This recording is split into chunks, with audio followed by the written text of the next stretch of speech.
Naimbag nga adlaw yo sa akman tim estrayo binipiling Russia. Rugian tayo datoy babaen ti karagkag.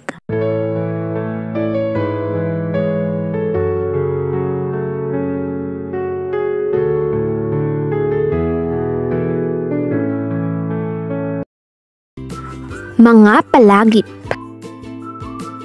Panag-check iti atensya lalaki babae dagkup. Ket iti resarbida dagiti estudyante ti tanggal maysa aladawan. Apay data aladawan.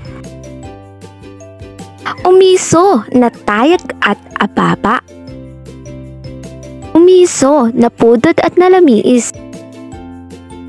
Umiso dakkel at pasit. Panang analisa dagiti saludsod apang iturong.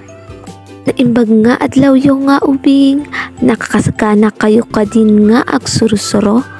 In kayo tagarukian tayo. Iti bukod mo apan nakaawat kasano nga usirim ti pang-uri iti maysa a sentence. Pang-uri dagiti pang-uri iti Ilocano ket mangialadawan kadagiti nouns nga ni mangited iti kanayongan nga impormasyon maipagkatikiti kuulikida maliban nga mangitod iti size, color, forma wenno dadumapay ay karakteristiko ang mga ramid iti description ang nabileg ken detalyado. Example, si Akni mi Elisa isuda ti gagayem ko da amor ken nita nabayagen ti buok ni amor kita babati buok ni nita. Pangungusap. May sa pangungusap kayat na asawen ti grupo ti balikas. Amang bukel iti kompleto kaipapanan. Mangrugi datoy iti capital a letra ken angudo iti tuldok. Kanayon ang mairaman ti maysa a limitado a perbo.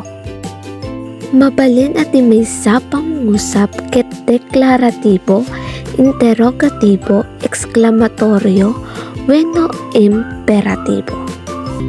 Aplikasyon. Mangsampol iti kaduwa ken mangaramid iti duwa a paragraph ken iladawan ti tunggal maysa 3 to 5 a sentence iti tunggal paragraph a mga pakita kadagiti pang-uri.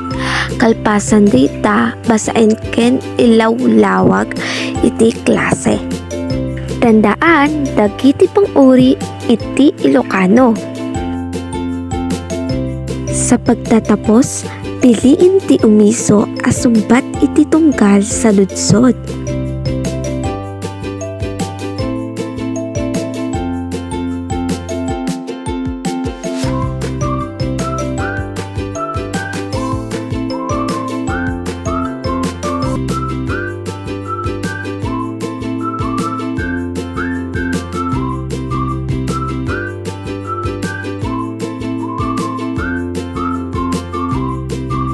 Assignment, idi ay may sa papel, magdrawing iti aladawan amang ilaadawan, iti kasayat agayemo.